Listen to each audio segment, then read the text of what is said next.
my friends, and thank you for tuning in to Weird Mythic Podcast. It is I, your host, Naomi. I hope you've all been having a great week. I know I've had a really good day, so I'm a little bit hyper. But I do hope everybody has had a good week and had a good last weekend. I know I had a good weekend because it was my birthday and it was cool. I went over to my friend Christina's house on Saturday, went out to dinner with her and my brother and my nephew and my niece. Had some hella good food. Went over to Calusa. If nobody's ever been out to Calusa, there's not a lot of restaurants out there, but one of the really good ones is called Rocco's. You just got to get the bread, man. Just go out there and get the bread, and they have a really good bartender.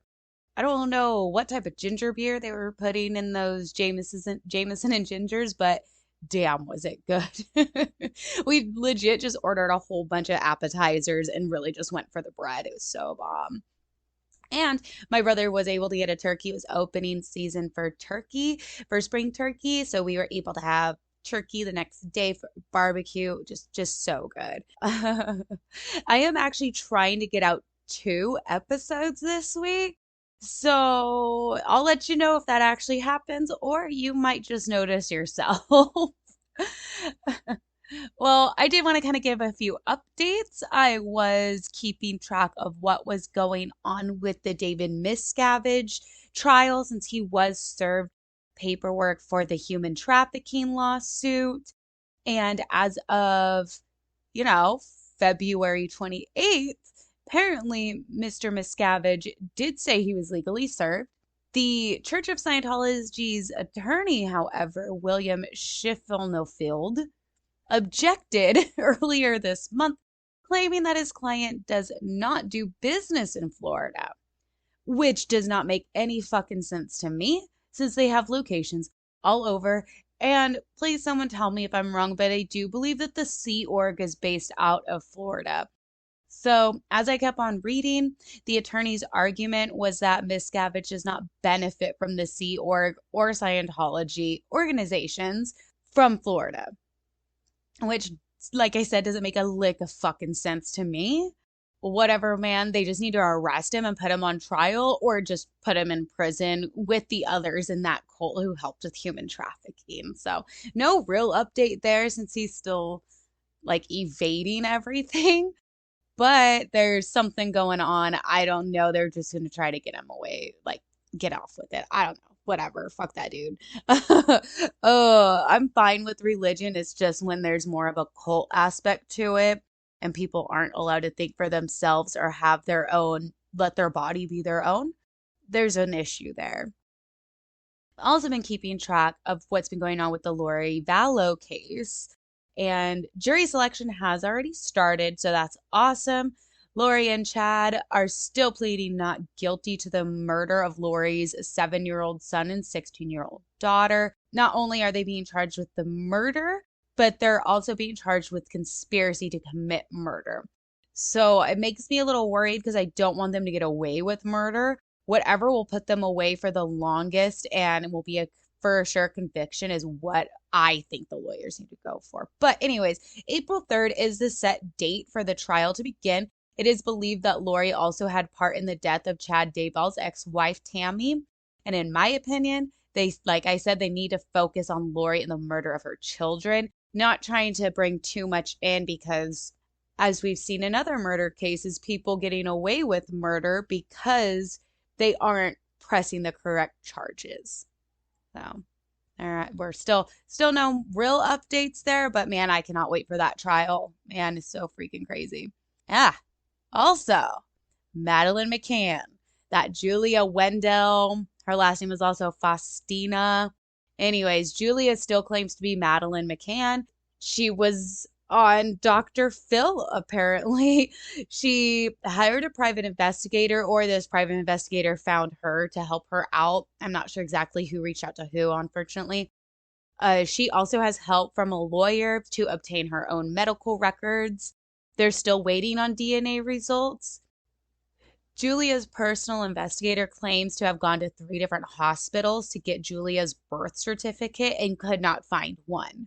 Julia's family is claiming that Julia took all the documents from the family's home, and that is why they cannot provide them themselves. And according to Julia, her health report has years missing, which apparently I think she's from Poland. I might be wrong. I should have wrote it down. My bad. But apparently children have like a health record. So you can go and make sure that they had probably all their vaccines and make sure that they've been healthy to go to school, I'm guessing. But she can't get the entire health report either, which is odd. But man, I don't know. The family is just really worried that the private investigator and lawyers making things worse for Julia. I'm still, honestly, I'm still on the fence. After watching her on Dr. Phil, I didn't watch the whole episode, but I was watching clips. She kind of, some of the older photos of her when Julia was a kid, she kind of looks like Madeline McCann. But I don't know. I'm leaning towards I don't think she is. I think this woman might just need some help. But then again, if they actually are doing a DNA test, that's what I'm waiting on because that's the only way we're going to know. So there's my real true crime updates there. Guys, I watched one of the coolest movies. It came out like a year ago, I think. Movie rec. This movie recommendation. The movie is called Lullaby. It's a modern Jewish folklore on Lilith. Totally I was so enthralled with it. I don't know much about Judaism, and this movie right here really wants me to get into the more spiritual side of it. So I'm hoping they kind of make a second movie also, but I think I'm going to start learning some more about Judaism. It's so interesting. I really know nothing about it, so I need to do my own research there. In this movie, it does have that chick from Game of Thrones, the one who married Robb Stark. She is the main person, and I almost didn't even recognize her without being in full Game of Thrones gear. But yeah, go check out Lullaby. Hella good movie. I think I watched it on Netflix. And got another podcast recommendation for you guys. Please go listen to Santa May Be a Criminal. My friend Jason is the one who puts it on. Me and Serena met him at the True Crime Festival. Just freaking great guy. And the show, guys, it's a parody on if Santa committed a crime. It's a podcast that poses the possibility that Santa may be a criminal, obviously. There's so much going on, so many characters. You get to meet the Easter Bunny. I just can't. Like, there's a lot going on. So funny. Cracks me up. I'll admit, like 2 episodes behind. But guys, go check out Santa May Be a Criminal. It's great. It's satire. It's a lot of fun.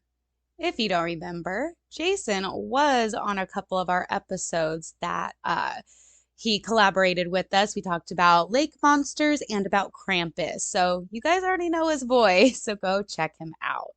I will post the link to his website in the show notes also. So go check out Santa May Be a Criminal. Let's get started into the episode today, shall we? So, UFOs, second episode on UFOs. I will be talking about the Battle over Los Angeles, aka the Great Los Angeles Air Raid. So 2 things to keep in mind. This battle or air raid over LA happened 3 months after the attack on Pearl Harbor, and it happened 1 day after the Japanese attacked a coastal area in Santa Barbara. The U.S. military was already on high alert. On the night of February 24th, 1942, the Office of Naval Intelligence issued a warning to the LA County that there might be an attack on the mainland in California. The Navy noticed something odd on radar and sent out a warning for a possible attack. The warning went out around 7:18, but was lifted by about 10:30 on February 24th. 2 a.m., February 25th, 1942, military radar picked up on what looked like to be an enemy airplane about 120 miles off the west coast of LA. By 2:25 on February 25th, air raid sirens were going off all over LA County. 3 a.m., February 25th, 1942, This object, thought to be an enemy aircraft and possibly multiple aircrafts from the size of it on the radar, was now considered an unidentified object. At this point, the object was moving above Santa Monica, and by 3:16 a.m., the 37th Coastal Artillery Brigade started to fire anti-aircraft shells into this object, along with other coastal defenses, just shooting above the skies of LA at an object. As I said, they could not identify what this object was that the military was firing at.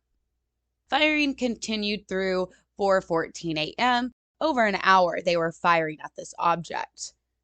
Once daylight came, a little after 7 a.m., there was absolutely no evidence of enemy planes or any type of enemy anything after this air raid. Thousands of military and civilians together believe they saw something in the sky on the night of February 25th, 1942.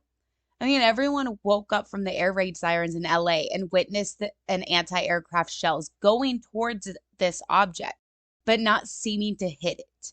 They noticed this object in the sky moving from Santa Barbara south to LA, then leaving to the west away from the coast. All of this was also seen on radar. And all in all, 1,433 shells were fired that night. So what happened after? Can you imagine waking up at 2 a.m.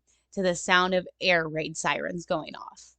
Unfortunately, this does happen around the world to this day. But in this instance, LA County also put a citywide blackout, and then they set off the air raid sirens. Civilians are going to be so confused and start to panic, right? Don't forget, this is also LA. People are still up and driving at about 2 a.m. Although the county put that blackout in place, people still turned on their lights in their house and their porches. And it's not like everyone was listening to the radio announcement at 2 a.m. anyways. They're either driving, out doing something, or asleep. But of course, confusion and panic did set in for the civilians. And unfortunately, because of that, there were actually 5 casualties during that hour of shooting. 3 of the deaths were caused by car accidents because of the shooting and air raid sirens. Also, there were spotlights everywhere, so I'm sure there was a lot of distracted drivers at 2 a.m. and 3 a.m. also hearing those gun shells going off as you're driving and they're going right above you. There was also 2 deaths by heart attack due to the sudden stress and all the chaos. There was a radio personality who ran when that person heard the sirens go off and just ran into something and caused a big injury over his eye. There was a cop who panicked and kicked out a window, cut up his leg pretty badly. This dude just panicked and said, I got to get out of this window or door or bedroom, wherever he was, just had to get the hell out. One of the air raid guys fell and broke his leg trying to get to his post. Another jumped a 3-foot fence to get to his post and sprained an ankle. And another fell down his own front steps and broke an arm. People panicked the fuck out. There was some structural damage. I couldn't find if there was a lot or how bad the damage really was. Anti-aircraft shells that exploded when they hit the ground. Since many did not explode on impact when they hit the object, if they hit the object at all, the shells would then come back down to us here on Earth and explode when they hit the ground. Garages, patios, cars, all were hit, causing damage. I'm sure houses were hit too, but I really couldn't find anything on record for that. But of course, stuff was getting hit. If the shells aren't exploding when they might have hit this object, they're going to have to explode when they come back down. What did the government have to say about all this, right? What is going on here? The Army claimed that numerous weather balloons had been released over the area that night. They carried lights for tracking purposes, and these lighted balloons were mistaken for an enemy aircraft, along with all the fire from the shells bursting that were also illuminated by the searchlights were also mistaken by those on the ground as an enemy aircraft. So pretty much, guys, all of these lights and exploding shells were mistaken to be an aircraft by us here on the ground? Question mark. Army, does any of that make sense? I don't know. Doesn't make sense to me. There were also authorities who claimed that a Japanese airplane crashed and landed in the streets of Hollywood. That didn't happen. Secretary of War Henry Stimson stated that 15 planes were above the city that night, and he believed that even though they were commercial flights, that they were actually being operated by the enemy. But he took this statement back a few days after releasing that to public. The Navy's Frank Knox believes that the firefight was just nerves from the servicemen, which is never a good statement. And to top it all off, guys, the fucking LA sheriff helped the fucking FBI accuse and gather a group of Japanese gardeners stating that they were signaling a plane to come into LA. At night, by the way. I want to know what made them gather up these men. I just like that really is really. Anyways, there's also a report that came from the Office of Air Force History. This was reported in 1983 that the events over LA on February 25th, 1942 were only overreactions to meteorological balloons. Yeah, 1,400 rounds later. Are you serious? An hour of shooting and they mistook balloons, weather balloons. Nah, I don't know about that. After World War II, the Japanese did respond. They responded with saying that they hadn't flown any planes over LA that night, or even just that date in general. So what happened in LA? February 25th, 1942. I'm going to post two different links. Well, I'm going to post a few links, but I'll have these ones stand out for everyone. I got two links that are of the original radio broadcast of what happened that night. And I love old radio broadcasts. You can hear exactly how stories were told from the public's view. Please listen. And it gives such a good timeline. It's less than 5 minutes. It's really awesome. What's really cool about that broadcast is the announcer legit says the word ship. He says object a few times in the beginning, but by the end of the broadcast, he legit says ship. I think he might say unidentified, but he called it a ship. So I don't know. I love the photos from this. They're just great. And I was actually able to find an article that somebody was able to get the original prints and do like a comparison on these prints pretty much. So let me go to that because of course I was on the wrong page. Okay, found it. So there's an article from the LA Times by a Scott Harrison, and this came out February 23rd, 2017. Scott compared the photos taken from that night. The original published one in the LA Times, it is a retouched version, but he compared that and other images together. In 2011, Scott viewed two negatives, the non-retouched negative and a copy negative from the retouched print. That might be confusing, but I'm going to try, okay? So the non-retouched print looked very flat and very underexposed. Scott could not tell if the negative was the original or a copy of a negative since it's a print, but to him, it looked to be an original scene before the retouched version was originally published. The copy of the negative from the retouched print, this had a whole lot of white spots around the searchlights, and those actually looked the same in both of the negatives. The lights, however, on the retouched print were whitened with white paint. Apparently, it was very normal for negatives to be painted on back in the 40s. According to Scott, those non-retouched, even though they look very underexposed, looks to be more of an original than what was actually posted in the LA Times in 1942. Because of course, they're gonna want it to seem huge and extravagant in the newspaper, right? LA, 1942. World War II just started and everybody is on high alert. But this object didn't send any firing back.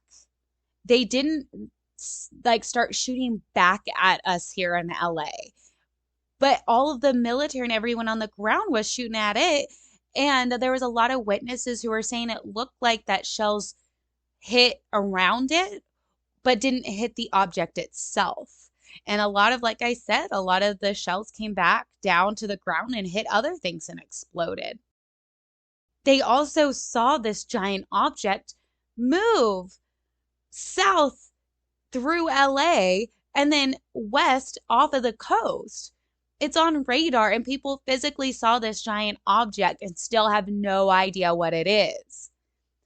I went through the Information Act thing trying to see if I could find anything on this, but it's really one of those things where they're like, well, we're not really going to give you a right answer. There's a lot of things out there saying that it was mistaken to be weather balloons, or they're just saying that all the military men had nerves.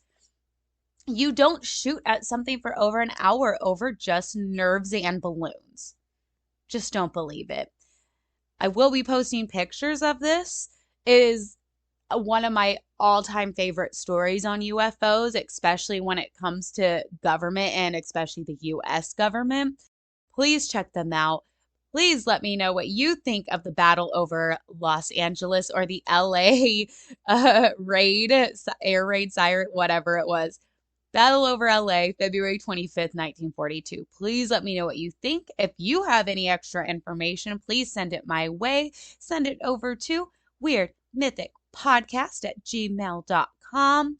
Don't forget to check out our YouTube at Weird Mythic Podcast, Weird Mythic Podcast on Twitter, and of course, where I'm always at, Weird Mythic Podcast on Instagram, which also has a link tree to our website and our merch store. If you have been sending in any emails and I have not been getting them because I don't get emails, make sure that it is at weirdmythicpodcast@gmail.com, because if you're just sending it to weirdmythic@gmail, it won't come to me. All right, guys, I hope you're enjoying these UFO episodes. I got a lot more coming out. I'm going to try to get a second one out this weekend. So, guys, just let me know what you think of the battle over LA. Bye.